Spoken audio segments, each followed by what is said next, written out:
String instruments are basically made out of a hollow box, 4 strings, and a bow. That's it. But we know it's so much more.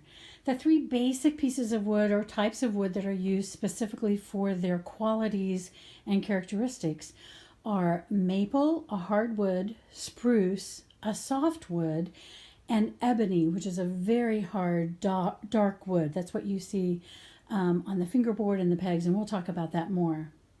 Yeah, so 3 different kinds of pieces of wood, but there are over 70 pieces that go into making a string instrument. Let's start at the very top. We start with our scroll. The scroll is carved out of maple, and it is often considered the signature of the maker.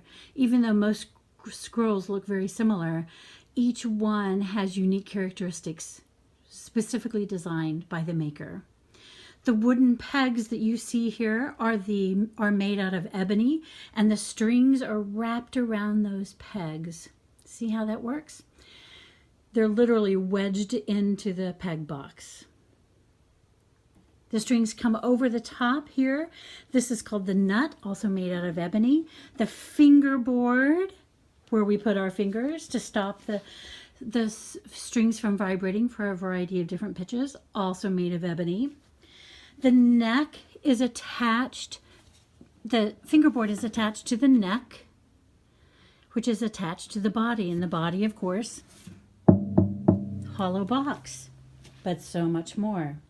The top of the instrument is made out of spruce, which is a soft wood, and used because it's much more resonant than maple, or ebony for that matter.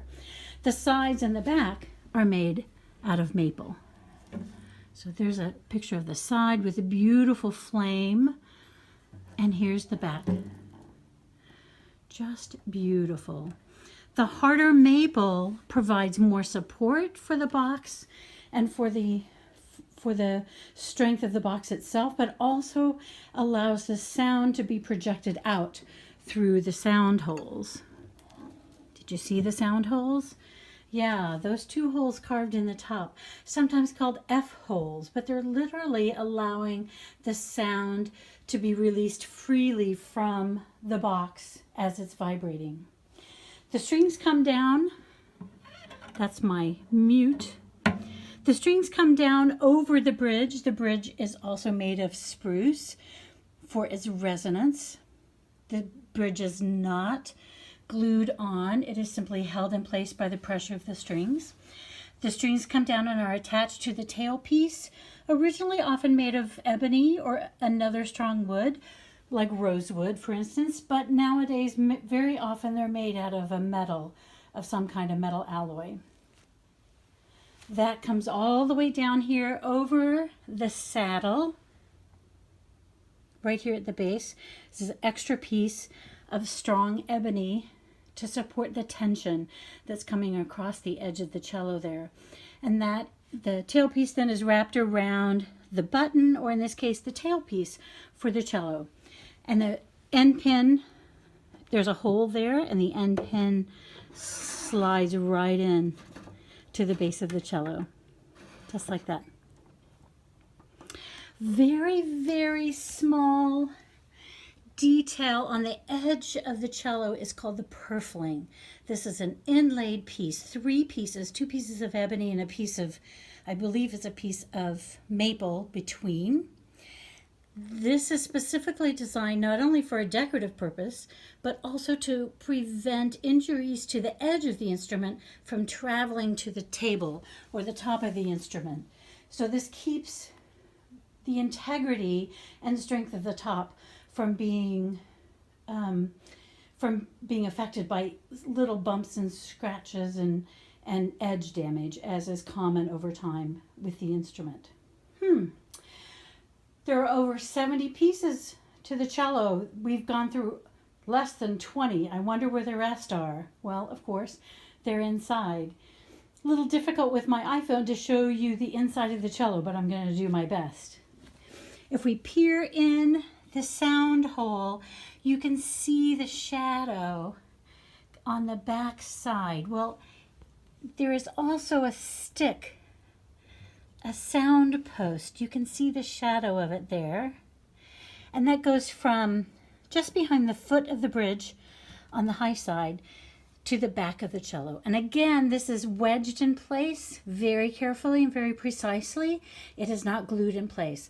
This supports the top and allows the sound vibrations to travel from the top of the instrument to the back of the instrument and gets the whole inside vibrating to come back out through the sound holes. Along the bass side, so this is the bass side of the instrument with the lowest string, and just underneath the top, glued to the top, is a bass bar, and it runs nearly the full length of the top of the instrument. It supports that side from the tremendous pressure that's on the top, but it also enhances the resonance of the bass strings. A very, very important component to the tonal quality of our modern instruments in particular. All the rest of the pieces are blocks here at the top where the neck joins the body, and at the bottom where this tremendous amount of pressure of the tension from the strings is pulling. So there's a big block down here to support that. And then lots of cleats to hold all the seams together, and strips of wood along all the edges, which allow for a larger gluing surface and supports the connection of the side to the top and the sides to the back. Well, in a nutshell, that's the anatomy of the cello. In another video, maybe we can talk a little bit more about the bow, but very quickly, typically made out of pernambuco with horsehair, literally horsehair, from a horse's tail, and a little bit of ebony at the frog. This is a particularly beautiful example of a Sobel bow from KC Strings with really beautiful designs on the screw and at the base of the frog. Very pretty, and a beautiful, wonderful bow to play with. There we are, a little bit about the anatomy of the cello.